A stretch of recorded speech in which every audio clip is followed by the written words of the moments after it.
de Morena. Qué gusto tenerte por acá, maestra. Gracias por la invitación. Felicidades por esos 8 años de periodismo.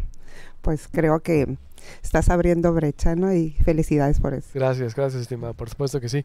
María Dolores del Río, otra vez te convocamos. Buenos días, bienvenida. Sí, muchas gracias, Luis Alberto, y felicidades también. 8 años pintan, cuentan, ¿no? Cuentan ya, Muchas ¿verdad? felicidades, sí. Ya cuentan, dicen que ya, primero me dijeron que pasando el año, luego que no los 3 es la prueba grande, no los 5 te consolidas. Ahora lustro, los los 10. 7, los 8, los 10, digo, primeramente a Dios, ¿no? Sí. Obvio, gracias a Dios que Él es el que permite todo esto, nosotros somos nomás sus trabajadores. A ver, ¿por qué no votaste por Claudia Indira? Aquí traje a los de Morena, fueron los únicos que no votaron. La única oposición que hay ahorita en Sonora Real, ahí en el Congreso para ciertos temas, ¿no? Porque hay que decirlo que también se ha votado acá en contra, pero en este caso Morena dijo no y el bloque María Dolores dijo que sí. Ustedes dijeron que sí, Claudia Indira. Bueno, Movimiento Ciudadano dijo que sí y Bueno, otros grupos. Sí, no por eso, pero Ajá. lo que pasa es que quise traer a uno, a Muy dos bien, y muy dos bien. para representar a la que dijo que sí Ok, y a la que no, porque si no perfecto. iba a abrir el Y el debate. debate mucho y traigo también a los Muy bien. especialistas. ¿Por qué no, Ernestina? Claudia Indira. Bueno, nosotros bueno, al menos los 10 que votamos de Morena, coincidimos en algunas situaciones que obviamente disentimos de los otros 3, ¿no? Entonces, en lo personal, creo yo que pues el proceso inició pues mal, ¿no? Entonces yo creo que fue una situación, en lo personal a mí me incomodó, lo manifesté en varios foros, que no es posible que nosotros como Poder Legislativo pues sirvamos nada más de mero trámite. Nada más revisar currículos, pues creo que no es una situación muy digna para un poder legislativo, ¿no? Entonces, desde ese punto de vista ya consideramos que las cosas venían, pues no de la manera óptima como para algo tan trascendente, ¿no? La convocatoria en lo personal se me hizo laxa, se me hizo que no estaba con esa convicción de que se eligiera a un fiscal pues de corte progresista que viniera realmente con autonomía a resolver la problemática tan seria que hay en el Estado. De la terna, pues no me convenció, si bien tienen currículos que sí son pues aceptables y que son dignos de considerarse, pero creo yo que no, la otra parte subjetiva es la que a mí no me convence, ¿no? En el sentido de esa falta de autonomía que yo no veo en ellos.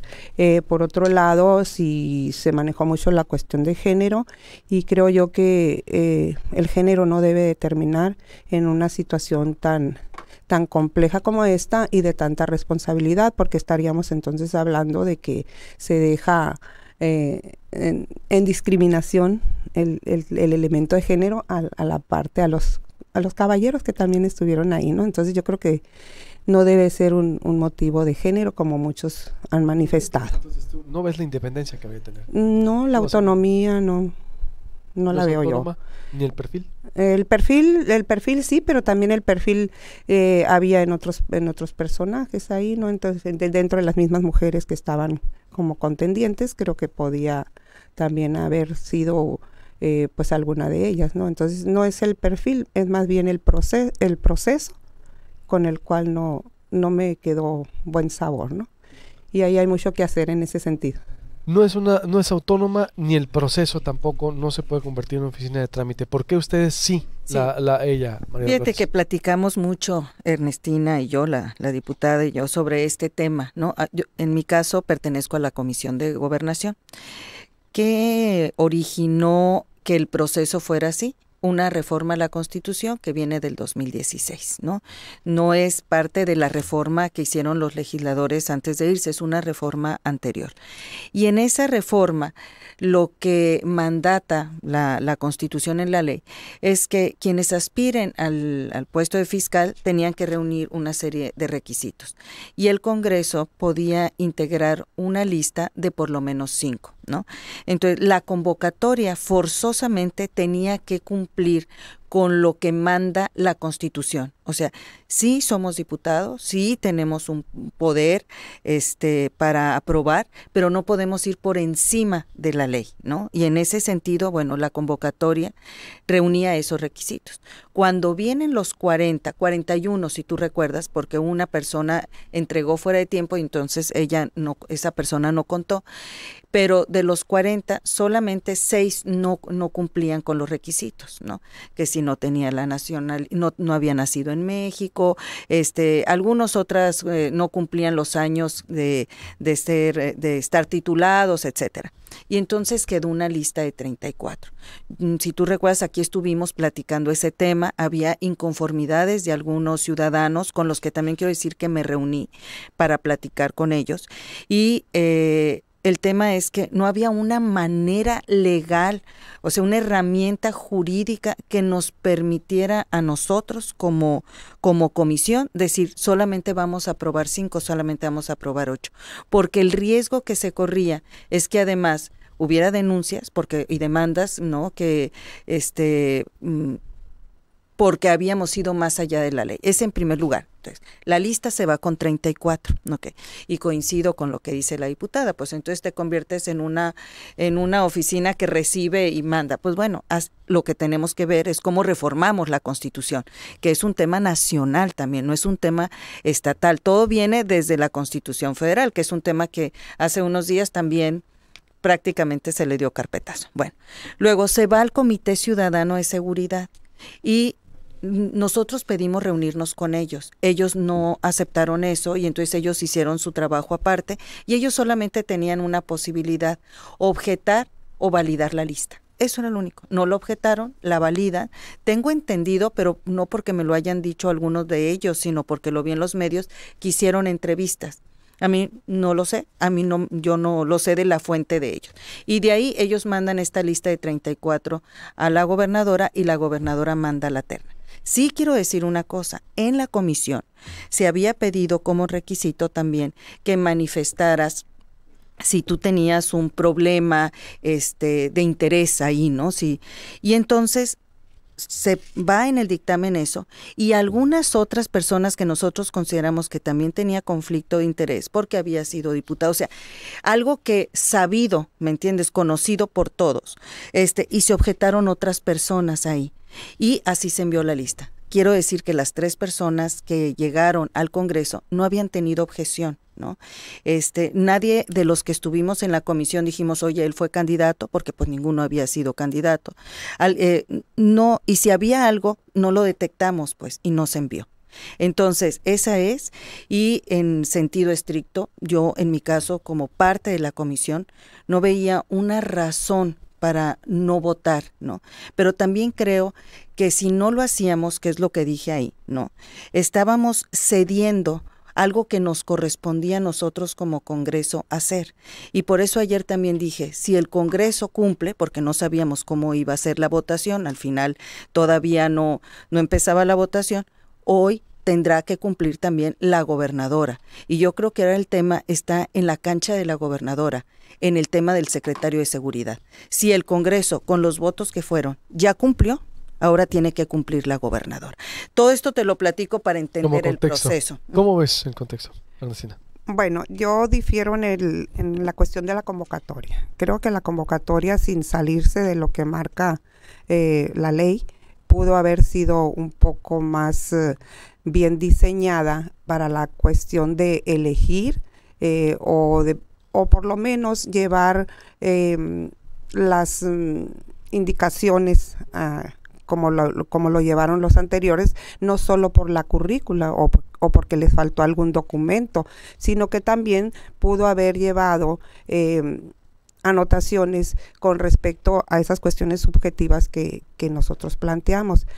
Creo que hay que reconocer, hay que tener una autocrítica, que no se hizo el trabajo que correspondía dentro de la comisión, porque el diseño, hasta donde yo sé, no sé si haya algo más, María Dolores. El diseño de la convocatoria, no formaron parte ustedes activa de ella, la diseñó el jurídico.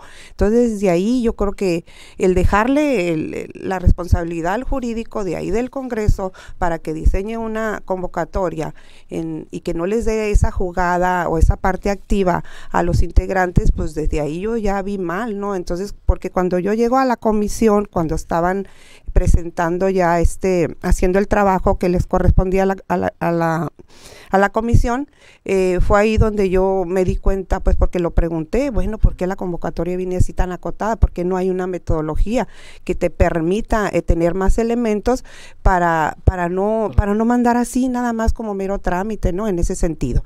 Y lo otro es que pues si ya no tuvimos una parte activa por las acotaciones que la misma Constitución nos marca, entonces, bueno, pues entonces si no tenemos esa parte activa, si nos dejaron tan limitados, pues entonces que lo haga la gobernadora, pues entonces, ¿por qué legitimarle algo en lo que nosotros no nos dieron ese poder, esa facultad de poder elegir de diferente manera? Entonces, bueno, entonces esos acotamientos son los que tenemos que derribar y sí tenemos que entrarle a reformar la Constitución, porque no podemos permitir seguir siendo una oficialía de partes.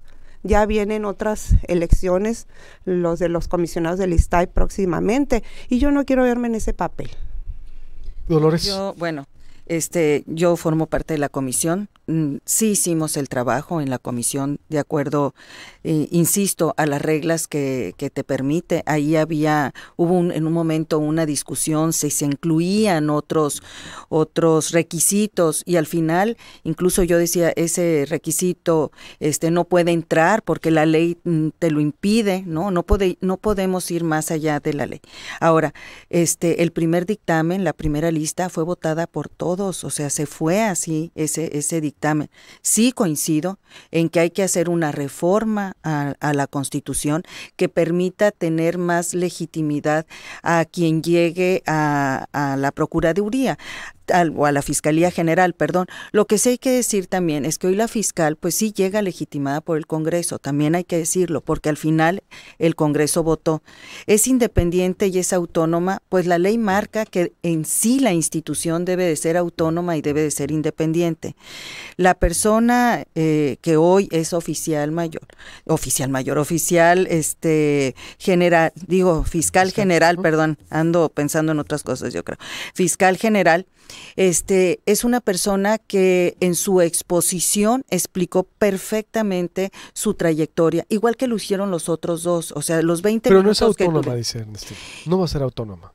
Bueno, ella tendrá que demostrar si es autónoma, ¿no? Yo creo que ella, en el momento en que salió aprobada por el Congreso, tiene la responsabilidad de demostrarle al Congreso, al gobierno del Estado y a los sonorenses que efectivamente es una fiscal autónoma, ¿no? Porque así lo marca la ley. Ella tiene una trayectoria. Me gustó ese argumento que dio. Alguien le preguntó ahí que si ella no se sentía muy comprometida con el PRI, ¿no? Así directamente, ¿no? De alguna manera, o con el gobierno. Y ella dijo que su trayectoria venía desde abajo, escalando por el esfuerzo y por los méritos dentro del sistema de procuración de justicia. Yo creo que el reto que tiene ella, precisamente por haber sido parte del sistema de procuración, ella debe de entender cuáles han sido las fallas, ¿no? ¿Qué es lo que no ha funcionado ante los sonorenses? ¿Cuál es la crítica? Por ejemplo, el riesgo de usar la fiscalía para atacar personas por cuestiones políticas, para vulnerar. Es ese tema que de pronto algunos grupos tienen el temor. Ella tiene la responsabilidad hoy de decir, en base a esto, ¿no? A esto que no se ha hecho bien hasta ahora, el plan de trabajo va a ser y yo esperaría que en ese plan de trabajo plasme precisamente esta necesidad de responder sobre todo a la procuración de justicia de los sonorenses. Eso es lo que yo te puedo decir, que a mí me hubiera gustado tener una ley con más herramientas, con más elementos para poder tener un poder de decisión mayor el Congreso. Sí, Luis Alberto, sí me hubiera gustado, ¿no? Desafortunadamente, esta es la ley que tenemos, este es el trabajo que nos tocaba hacer, y yo en lo personal no encontraba un elemento para pararme y decir no, puesto que al haber sido parte de la comisión, yo había aprobado esa convocatoria, yo había aprobado esa lista, no había objetado a ninguno de esos tres nombres por el conflicto de interés, ni por otra situación, y en el momento en que tenía que decidir, pues yo tomé mi decisión. Ernestina, para cerrar, ¿cómo ves entonces? Pero está muy claro que ustedes desde que se presentó entonces la convocatoria, los términos, el trámite y todo lo que se dio, ya venía, dices tú, con deficiencias que no le permitían votar por algo. Así es. Perdón. Mientras esté esos limitantes y acotaciones, creo que no podemos nosotros pensar que se está haciendo algo diferente, ¿no? No va con la cuarta transformación. Como con un método, con un sistema o con un procedimiento, pues del mismo sistema, más de lo mismo, pues no podemos transitar así a ningún cambio. No significa cambio, lo que viene es para continuismo. Nosotros no. Continuismo. Así es. Muy bien. Dolores, yo quiero terminar con algo, sí. El tema viene desde lo federal.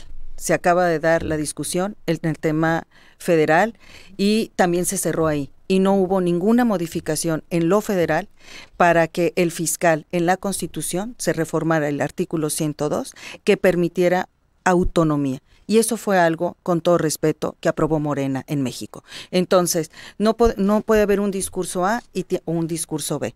Las reformas tienen, sí, en lo local tiene que haber. Si para cambiar esta Constitución es necesario también que se cambie la federal, el compromiso de Morena empieza en lo federal. Y luego, evidentemente, en lo local. Nosotros no vamos a poder cambiar esta Constitución, no solamente por la reforma que nos hicieron antes, sino porque ya nos reformaron a nivel nacional. Entonces, ese es un tema. Eso, lo que dices, pero no. Quien haya sido, debe de reformarse. No podemos quedar acotados. Y tendremos que hacer lo propio. A nivel nacional. Así también. ¿Tú estás de acuerdo que? Sí, claro. Pero a nivel nacional es diferente, porque a nivel nacional se pide que la fiscalía no sea autónoma, es la denuncia que está haciendo ella, porque los mismos colectivos rompieron, no sé si viste con Andrés Manuel López Obrador. Así es. Pero creo yo que debe haber autonomía, yo insisto. A nivel nacional y local. Sí. No, pues hay que cambiar las reglas, ¿no? Y las reglas empoderan a los ciudadanos o los limitan, ¿no? Esa es una realidad. Hoy tenemos fiscal general. Es una mujer, tiene una responsabilidad doble como mujer, porque las mujeres abrimos o cerramos puertas a otras mujeres. Y yo no la elegí porque fuera mujer. Yo le di el voto de confianza a partir de la entrevista que tuvimos y a través de su currículum. Creo que el hecho de ser mujer fue un ingrediente extra. Pero sí te diría, y sobre todo le diría a ella si está escuchando esta entrevista, que lo más importante que ella tiene que hacer en este momento es hacer un plan de trabajo que cumpla con la expectativa ciudadana, que garantice un mínimo y un máximo de autonomía y de independencia. Pues veremos, ya la estaremos invitando y que a ver qué es lo que dice al respecto. Claro que sí. Muchas gracias. Ernestina. Gracias Ernestina. Y de nuevo felicidades. Gracias, Ernestina Castro, la coordinadora de Morena en la Cámara de Diputados local, y a María Dolores del Río de Movimiento Ciudadano, a favor y en contra. ¿Por qué se votaron así? Les agradecemos mucho. Corte y vuelvo. El análisis de quién es y lo que ocurrió con Francisco Zavala Darvé, Inés Martínez y Gerardo Murrieta también, que impugnó el proceso. Volvemos.